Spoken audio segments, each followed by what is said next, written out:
بسم الله الرحمن الرحيم والحمد لله رب العالمين وسبحان الله الذي أنعم علينا بنعمة الإسلام والصلاة والسلام على محمد النبي الخاتم الأمين وعلى آله وأصحابه ومن اتبعه بإحسان إلى يوم الدين.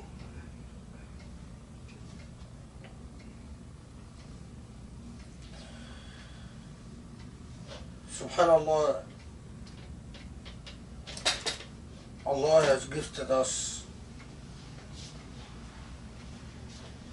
with the gift of life to humanity, because that is the gift of Islam. Islam, if properly understood, it is nothing short of the primordial gift that Allah gave to Adam and Eve, and that Allah gave to the patriarch, the father of all prophets, the Prophet Ibrahim ﷺ, and all the lines of prophets to the sons of Ibrahim, Isaac, Ishaq, and Ismail, and made the nubuwwah, the prophethood, in the lines, in the familial lines of the descendants of Ishaq, Isaac, and the descendants of Ismail,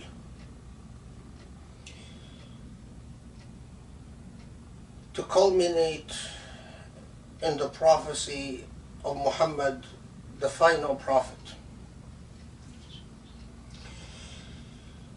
We enter the month of Dhu'l Hijjah, one of the most central months of all the annual calendar, the months of pilgrimage. One of the things that have always struck me about the way that the Quran tells us what the message and mission of the Prophet Ibrahim ﷺ and the Prophet Muhammad ﷺ is the kind of wording that the Quran uses to situate us, to make us, in many ways, to reshape our consciousness, to reshape our attitude about what these prophetic missions are about, and especially the amazing links between that most fascinating unfolding where the Prophet Ibrahim ﷺ takes his son Ismail and goes to an area in the vast desert and establishes a place,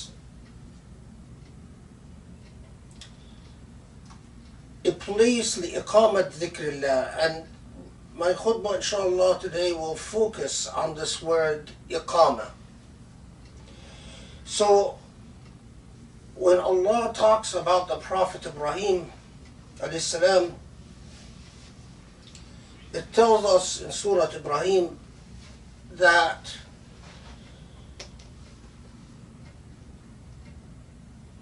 the Prophet Ibrahim says, رَبَّنَا إِنِّي أَسْكَنْتُ مِنْ ذُرِّيَّتِي بِوَادٍ غَيْرِ ذِي زَرْعٍ عِنْدَ بَيْتِكَ الْمُحَرَّمِ لِيُقِيمُ الصَّلَاةَ. Allah, Prophet Ibrahim is reported to say, Allah, I have now brought my family to an arid and barren place Baytik al-Muharram, your holy home, your holy abode, Mecca, the area of the Kaaba today. لِيُقِيمُوا الصَّلَاةِ لِيُقِيمُوا الصَّلَاةِ, to establish prayer. And the word here that deserves pause is the word إقامة الشيء, قيام الشيء.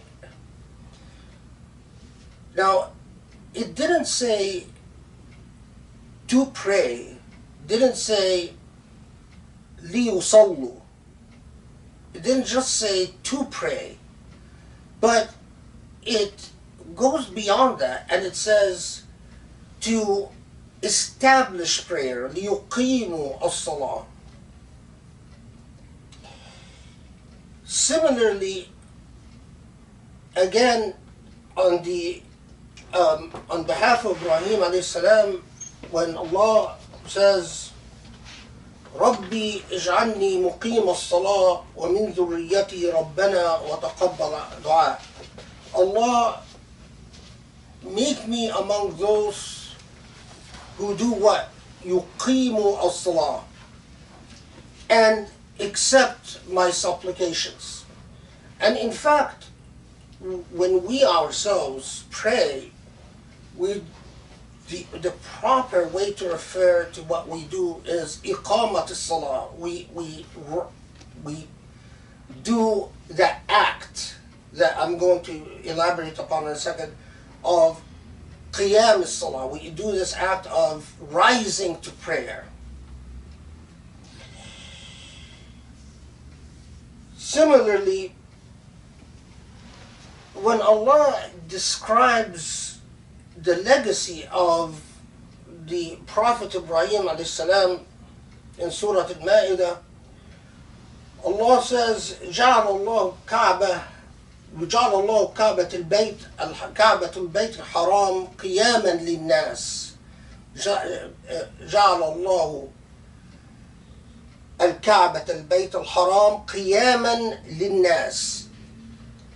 A place, قيام للناس, a place where people rise. Now, normally we understand these to refer simply to prayer. But why does Allah always refer to the area of the Kaaba as a place of qiyam and refer to prayer itself, salah itself, as an act of qiyam?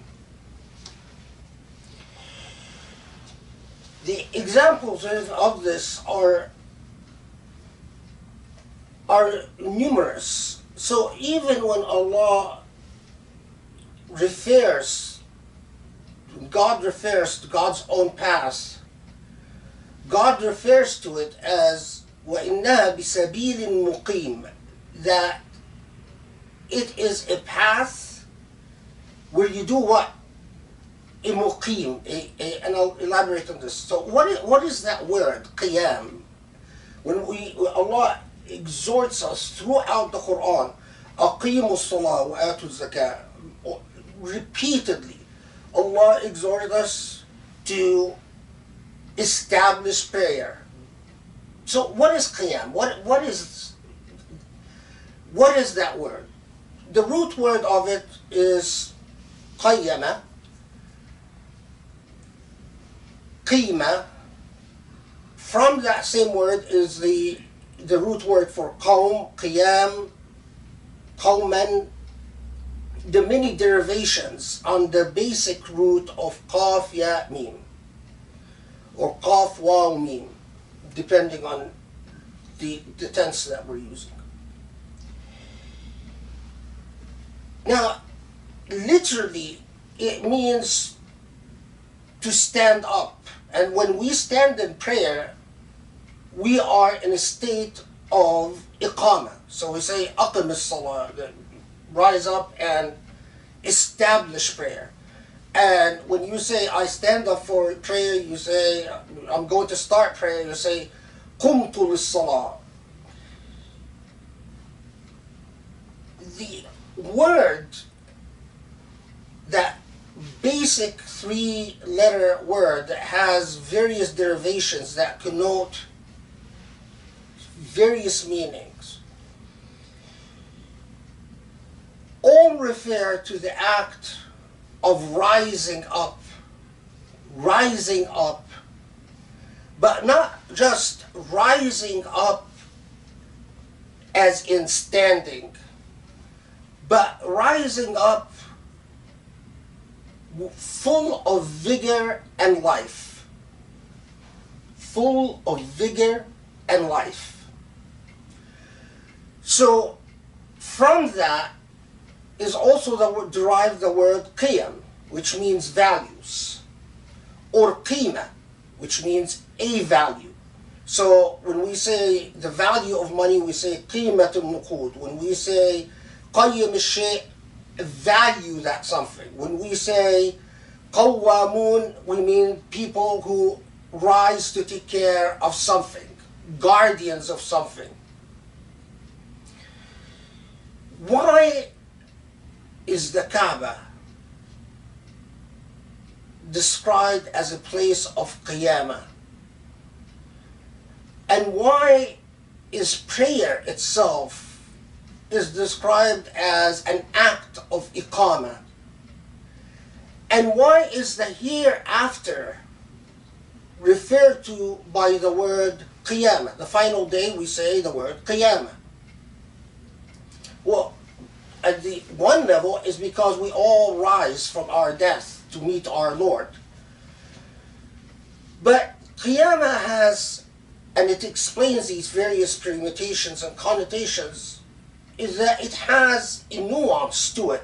It's not just the rising of something, and it is not just the rising of something with connoting a value and a meaning. So if you rise aimlessly, you don't do Qiyamah. If you rise unintentionally, it's not Qiyam. Qiyam is intentional and with vigor and determination and meaning. But furthermore, it always connotes, Qiyam al-Shay, it always connotes a fresh, new start. So when Ibrahim ﷺ refers to his legacy in establishing the Kaaba as a place of Qiyam, we know from the choice of words that this location, although it did not happen in the Prophet Ibrahim's lifetime, that this is going to be a point in which humanity has a new point of demarcation, a new emergence.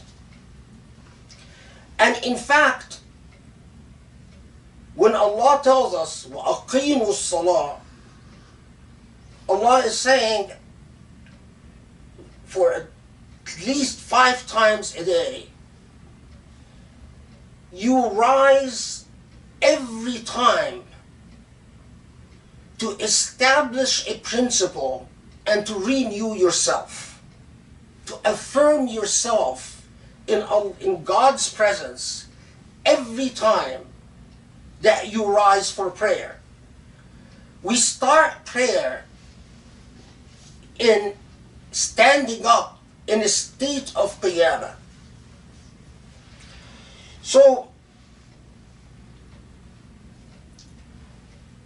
even when Allah, for instance, tells us, فَأَقِمْ وَجْهَكَ لِلدِّينِ الْقَيِّمِ, rise up, raise your face, raise your it's like raise your attention, alert yourself to a philosophy of life that is replete with value and meaning.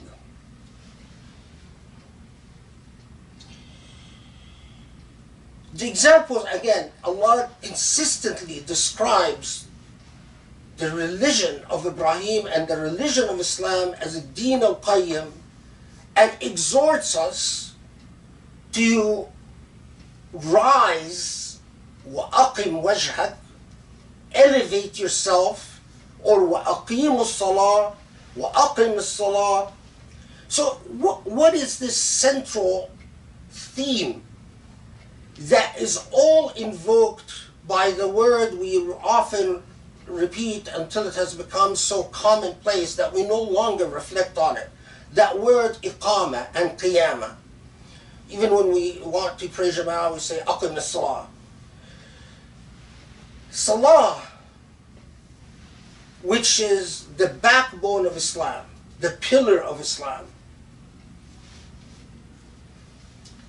is not simply a formulaic act of worship that we perform, but it is an entire philosophy of life.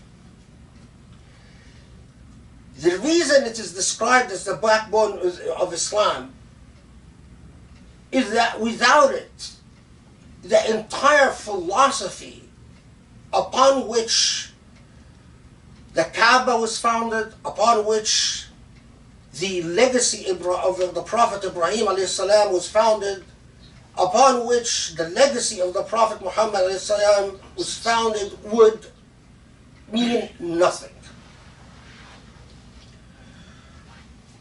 5 times a day, we stand up in a state of Qiyam or Iqama before Allah. Now notice, each time we stand up to affirm a philosophy of life and a relationship with the Creator and an entire moral attitude and an entire opportunity to re-engage our consciousness in a way that is decisive and total. So notice, for instance, the Fatiha that we repeat every rak'ah in every prayer, and we repeat so often that a lot of times we repeat it in prayer and we don't even reflect upon what we're saying. But what is so profound is that if you truly reflect on it, you'll find that in the Fatiha, which we repeat in every rak'ah, is the entire philosophical paradigm, the entire moral paradigm that regulates the relationship between the created and the Creator. In many ways, Allah put in this Fatiha, which we repeat in every rak'ah, everything you need to know about your relationship with your Creator, and in fact, beyond that, your philosophy, your entire philosophy of life. And that's why prayer is a state of iqama. It's not just, we don't just worship by performing rituals. We, in fact, rise with an opportunity to start fresh with a new philosophical and moral commitment every time we rise in prayer. How so? Notice the way we start. Allahu Akbar. We say Allahu Akbar to start prayer. In saying Allahu Akbar, we start by an affirmation. We recognize that we as human beings, we have a choice. And that we have so many choices through our rational faculties that we have the choice to do a variety of things, many of them having nothing to do with God or even possibly against God. When we start with this declaration, Allahu Akbar, we make a commitment at the beginning of prayer that we will navigate our lives in light of the principle that the supreme and ultimate adjudicator is God. That we will willingly, voluntarily subjugate our will and our rational faculties, and more importantly our egos, to God. Then the beginning of the Fatiha, Bismillahir Rahmanir Rahim. In the name of God, the most compassionate, the most merciful. Alhamdulillahi Rabbil Alameen, Ar-Rahman Ar-Rahim. We thank Allah, again, whose basic sifat is the most merciful and most compassionate. In this, we are making a commitment and a promise. We are saying we will take hold of our lives, acknowledging the principle that God is the greatest, that we are within the boundaries of God's sovereignty. But whatever we do in life, we will do in the name of God. We are the khulafa, we are the agents, the vicegerents, the viceroys, the inheritors of the earth. But whatever we're going to do in life, we're going to do in the name of God. But we're also making a commitment. We're understanding God, that in whose name we are going to act, as of all God's possible names, Allah affirms the compassionate, the merciful. So, as we unfold our will on earth, we must reflect the values that Allah taught us. Put it differently. If a Muslim functions in life according to principles contrary to compassion and mercy, then that Muslim is betraying the trust that God has given a Muslim. So this is a huge philosophical paradigm shift. It's Allah is telling you, act in my name. Prayer is an affirmation of a philosophical paradigm that, yes, I've given you free will, but you acknowledge that ultimately you're from me and to me. But as you go about acting in my name, you are committed to mercy and compassion. And mercy and compassion has to be understood within the context of the day and age that you live. Before, I told you that light is light, but every age has its different instrumentality for light. So in one age, light only comes from the sun. Another age, light comes from the sun and fire. Another age is the sun and fire and candles and oils. Another age, light comes from the sun, fire, and candles and oils and electricity, etc., etc., etc. But light remains light. Similarly, mercy and compassion. You cannot say, well, I'm going to act by mercy and compassion, but according to the way I define mercy and compassion in my legal mind, or in my philosophical mind, or in my anachronistic mind, or in my historical mind.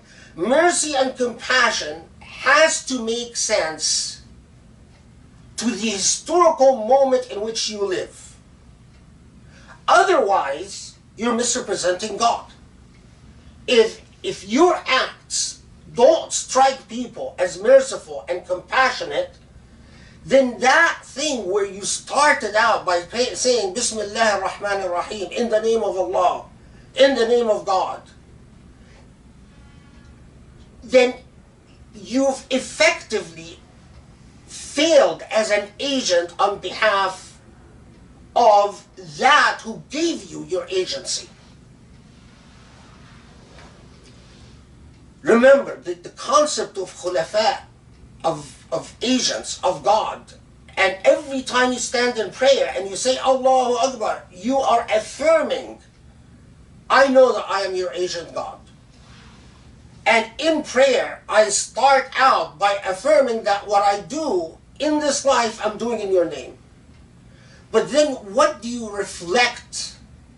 How do you reflect your understanding of your relationship to the Maker as you act in God's name? So the most compassionate, the most merciful, and Allah emphasizes this in Bismillah ar-Rahman ar-Rahim, Alhamdulillahi Rabbil Alameen, Ar-Rahman ar-Rahim. Again, when you see Muslims act with cruelty or barbarity, know that they have not understood anything from their prayer. A Muslim's heart is tender with mercy and love, with mercy and compassion. And mercy and compassion is more meaningful than saying, I love. Why? Because you could claim that you love someone and you hurt them because you love them. We see these evangelicals do this all the time. Evangelicals go and say, we love you Muslims, so let's destroy your, let's insult your prophets, and let's tear down your Quran, and let's break up your families, and let's, colonialism did what it did is in the name of love. The white man's burden. We love these poor brown people and we want to civilize them. But mercy and compassion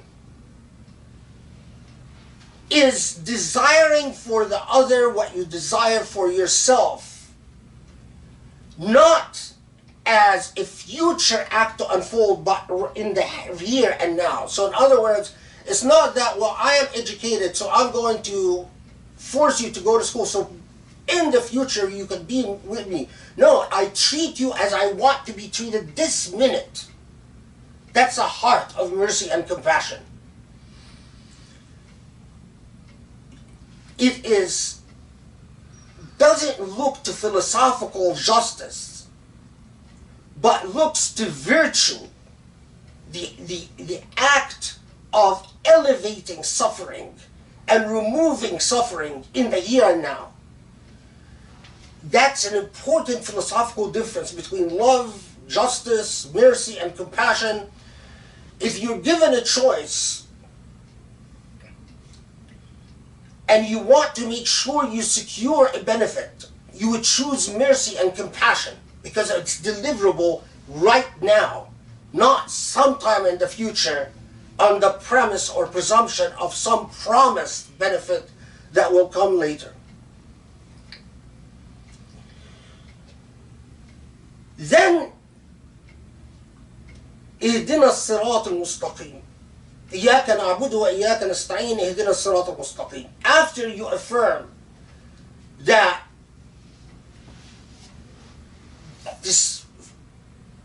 foundational principle that if you act in the name of Allah, you will act with with compassion and mercy. You affirm the principle that you as a human being,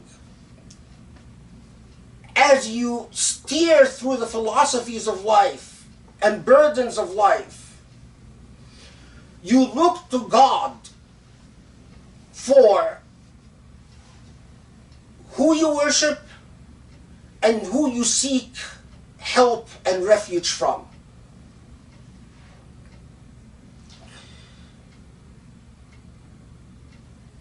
Now,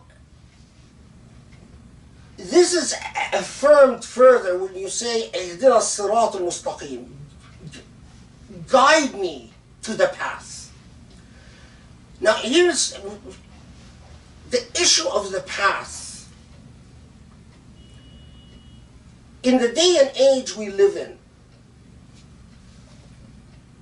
the same philosophical challenges that confronted humanity before Islam and in the early days of Islam confront humanity today. There are those who effectively exist a life in which they worship, whether they call it worship or not, pagan-like symbols, or those who worship nature itself as a set of laws that are self-sufficient. And let me explain what I mean by this. Pagan worshipping, or pagans, used to do what? They had a hopeful belief, an irrationally held, non-rational belief in the intercession of agents, which they called idols, on their behalf with fate. That's what ultimately pagan worship was. Today, there are a lot of people, whether they call themselves paganists or not, they believe in a higher power. And they believe in a higher power exactly like the pagans, in some general mystical fashion that is not analytically rigorous. So for instance, they'll believe, a lot of people will go ghost hunting. And they'll say, oh, there's an afterlife. And they'll even believe, oh, well, you know, these energies that exist in the afterlife, they need to drain batteries when they want to manifest, or they need to drain the energies of the living in order. And they will believe in something like, well, you know, you are in charge if you are ghost hunting, as you can clearly tell the ghosts that you don't want to be hurt by them, and if your free will, your determination will reign supreme, they can't hurt you, the ghosts. They can't hurt you if you decide that they're not going to hurt you, and if you tell them clearly that they should not hurt you. And a belief in, ultimately, you have your spiritual guide. You have the higher power somehow gives you a guiding angel. So a lot of them will say, oh yeah, you know, my mom looks after me. Oh, my husband looks after me. Oh, my dead brother looks after me. You come and you engage them and say, well, okay, so everyone that died lives forever? Everyone that died is looking after their dead one?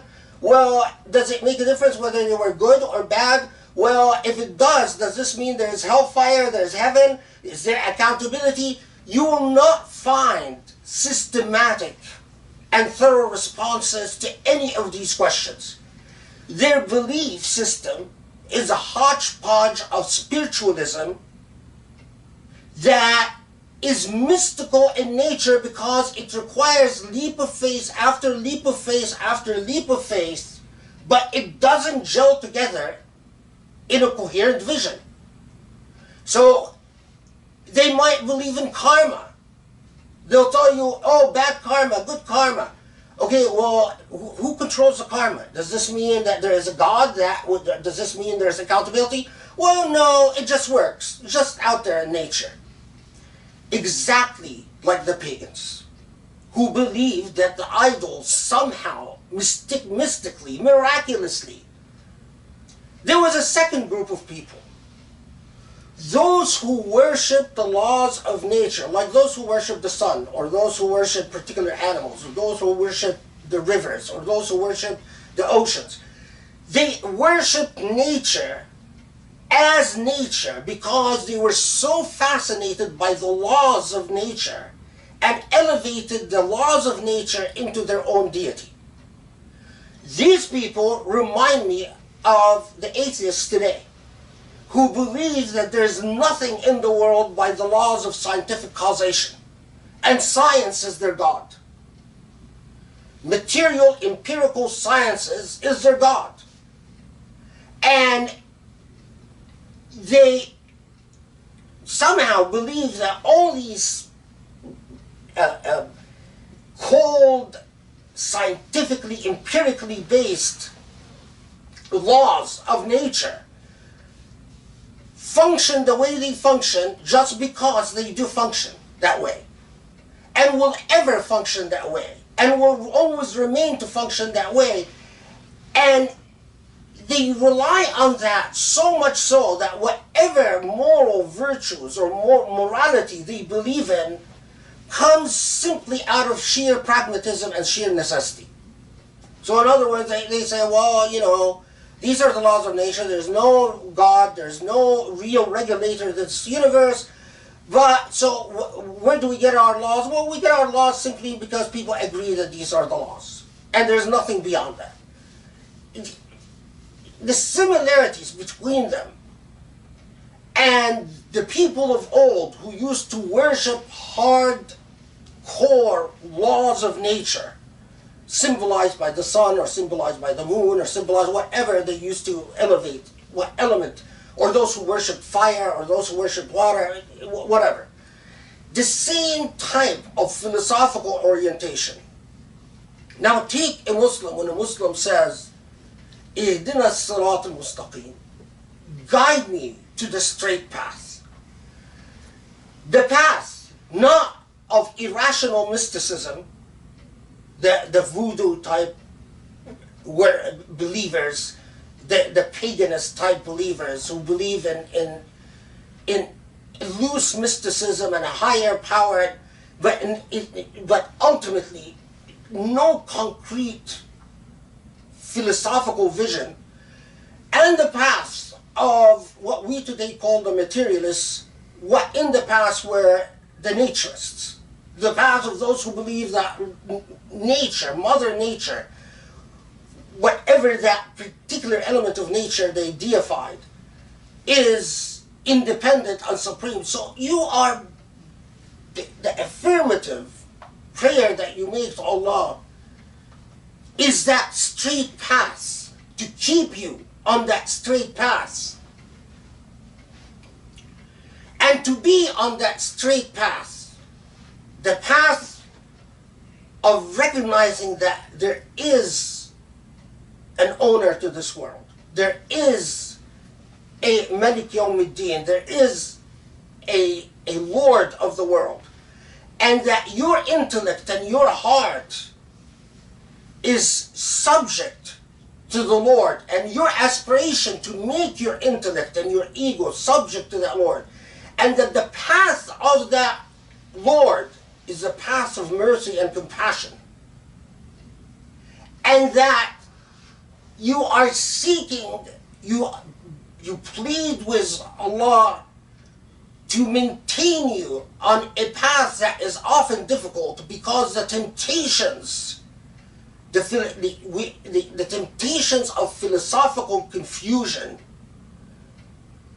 especially in our day and age, all you have to do is just spend some time on YouTube and you could become very confused unless you are remarkably solid.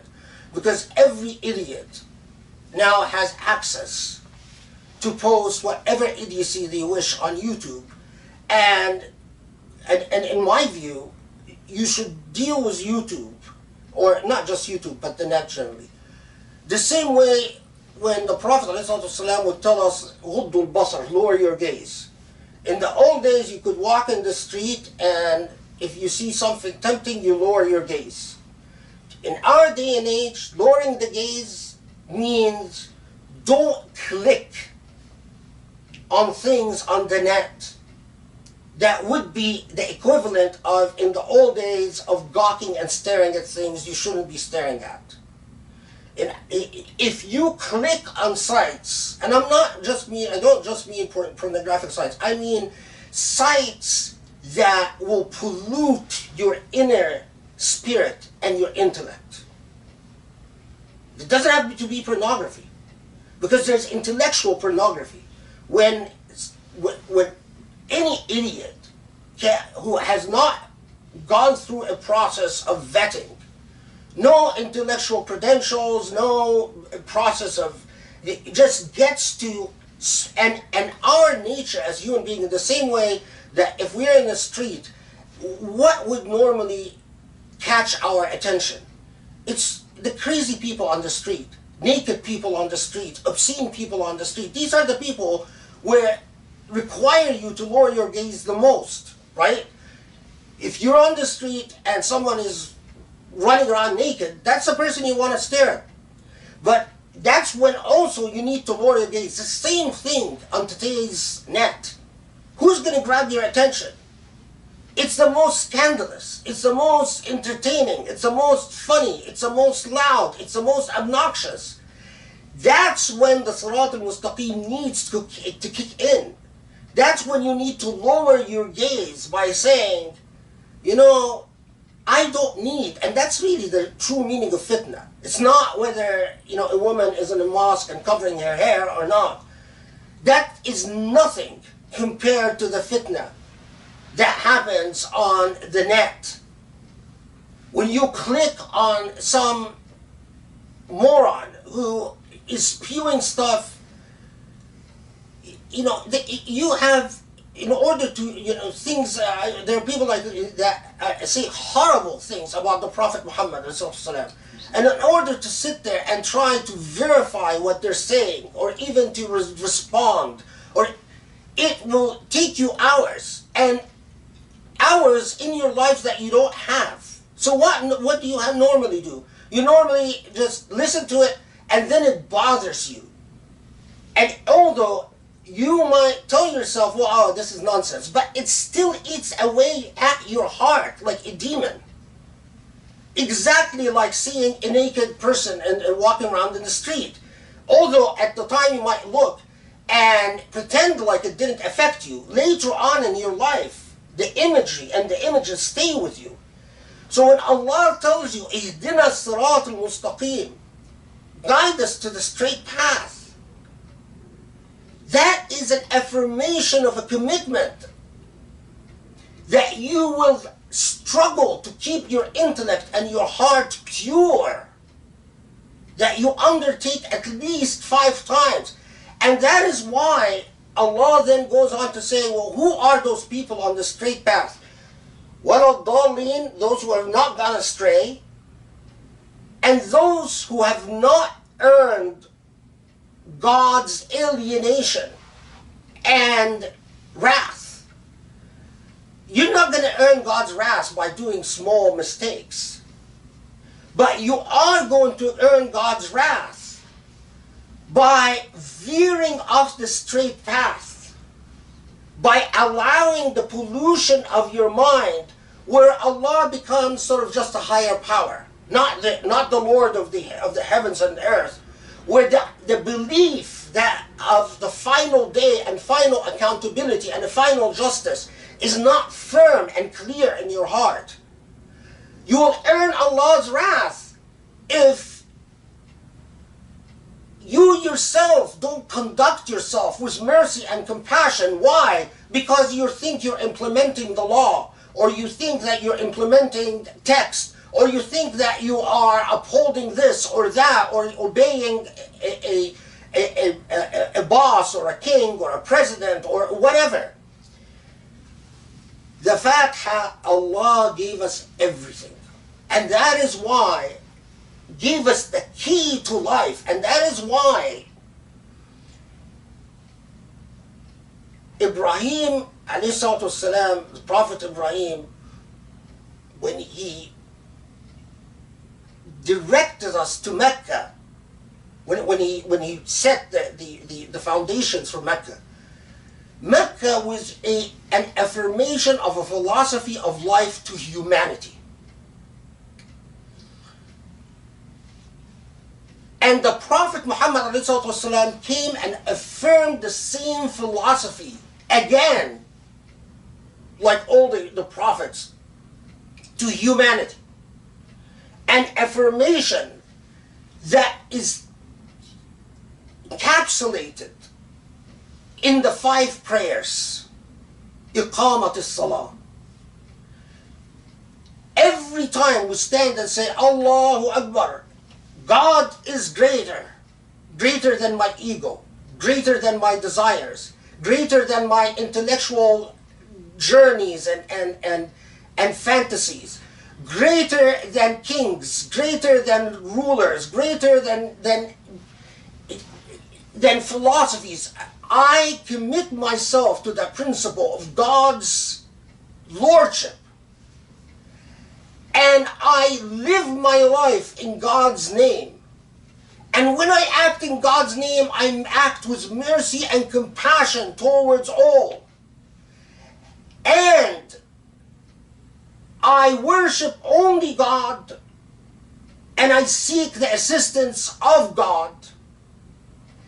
And I pray for the straight path, the path of lowering the gaze, the path of determination. And in that is true life. That is the emergence, the iqamat al-shay. That is why we refer to prayer when we say hayya ala salah, hayya ala falah. Prayer in itself is equated with the very notion of renewal and vigor and energy. Allahumma afanna warhamna wa sallallahu yastajib. Bismillah ar-Rahman ar-Rahim. Alhamdulillahi Rabbil Alameen. Allahu Akbar wa salatu wa salam ala Muhammad wa ala alihi wa ashabihi wa tabi'u bi ihsanin ila yawm al-din. Wa innaha la bisabil muqim.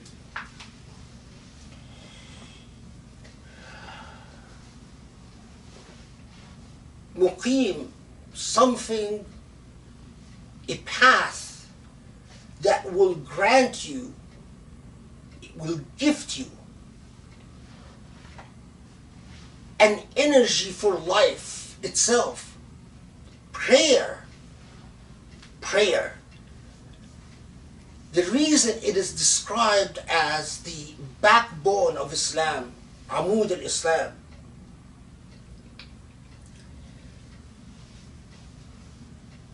is that Islam becomes entirely meaningless without it. And if you perform it while not reflecting on the enormous amounts of commitments that you undertake, you miss the opportunity of learning from prayer. If you pray 5 times a day, your entire day is organized around your relationship with Allah. And if you pray in the true meaning of prayer, if you truly reflect, the minute you say Allahu Akbar, you reflect upon what that means, that God is the greater and greatest in your life, and that whatever you do in your work, in your life, in your family, in everything, you do in Allah's name. And that you are required to act with mercy and compassion towards all. and that you commit yourself to Sirat al-Mustaqim, the straight path. You commit yourself the affirmative will to keep your heart and intellect pure. So what does that mean? It means if you have toxic people in your life, you commit yourself to steering away from them. If you have toxic influences in your life, you commit yourself to removing them. If you have toxic habits in your life, you commit yourself to changing them. Because the straight path requires work. Yes, you're asking Allah's assistance, but Allah tells you that Allah only helps those who help themselves. So you can't live in toxicity and then say, Allah, why haven't you helped me remain in the straight path? You need to help yourself. You need to help yourself to maintain yourself on that straight path. Not the path of irrational spiritualism and not in the path of cold materialism. Both are lethal. Now, notice that first in Salah, after we pray, that we say the Fatiha and say ayah, surah, we perform our ruku'. The act of ruku', and we say Subhana Rabbi al-Azim, praise to Allah the greatest. The act of ruku', generally in Near Eastern religions, but particularly in monotheistic religions, that the act of bending, bowing like this, it meant two things. It meant giving allegiance, so that's why when you appeared before a king, you bowed. You're saying, I give you my allegiance. But in Islamic theology, it had a further meaning. And that is, you're also saying, this intellect that I know is a huge gift. After all, that's the qalam. Qalam is al-aql.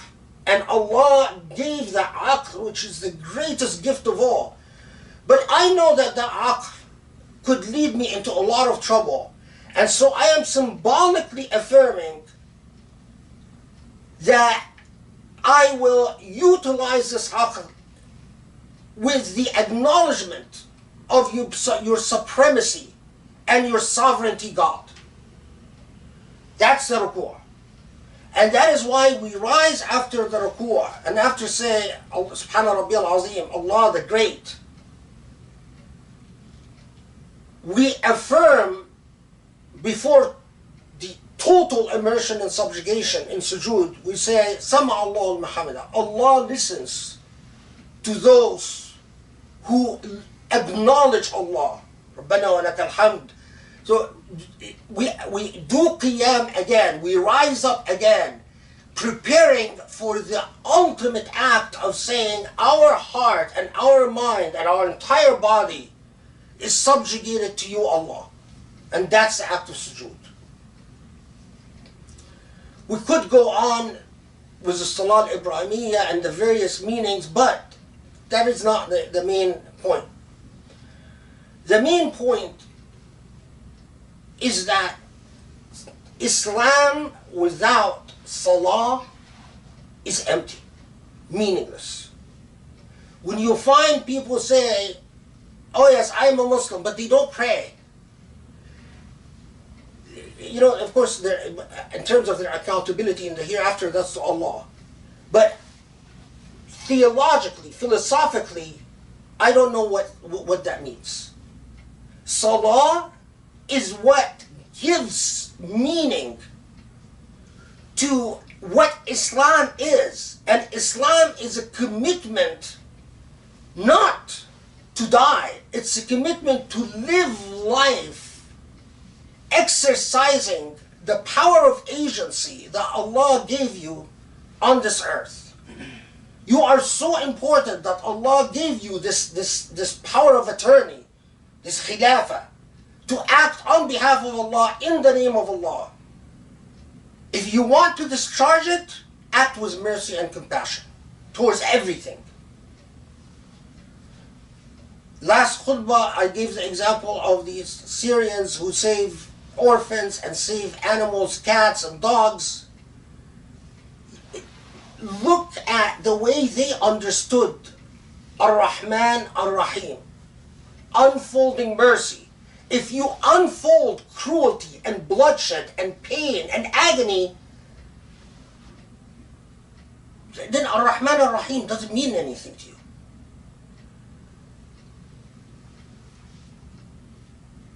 And you acknowledge that life does include so many temptations, and what you desire is to remain on the straight path. And remaining on the straight path is a deliberate act of jihad. It's not a cruise control act. It's not something that just unfolds by itself, but it's something that you work towards. We repeat the Fatiha and we repeat the Salah 5 times a day. Many of us just go on automatic, and many of us don't even think of the seriousness of what they are committing to every time they do their Salah. Of course, it's much worse for those who don't even do the commitment and don't do the Salah. Because then they're just, leaves in the wind. They're just blowing in the wind like everyone else. Or even worse, those who have been touched by the demonic and they go around aimlessly, pointlessly. That's even worse than the aimless. But one leads to the other. If you are not in Allah's path, then you drift, and if you drift, eventually the demonic could be waiting for you. Eventually, in due time, you just fall in the lap of the demonic. And every time you see people killing and murdering and blowing things up, and these people drifted until they fell in the lap of the demonic. Because al-ifsad fil ard, destruction and death and suffering and torture and oppression, is all demonic. Our salah is the heart of our religion. And it is the most important thing we do in our entire day. It should be the center of our day. It is our relationship with Allah, and because Allah promises us that this life is nothing but vanity. And it is the umbilical cord until you live the next life, which Allah promises us is the real life.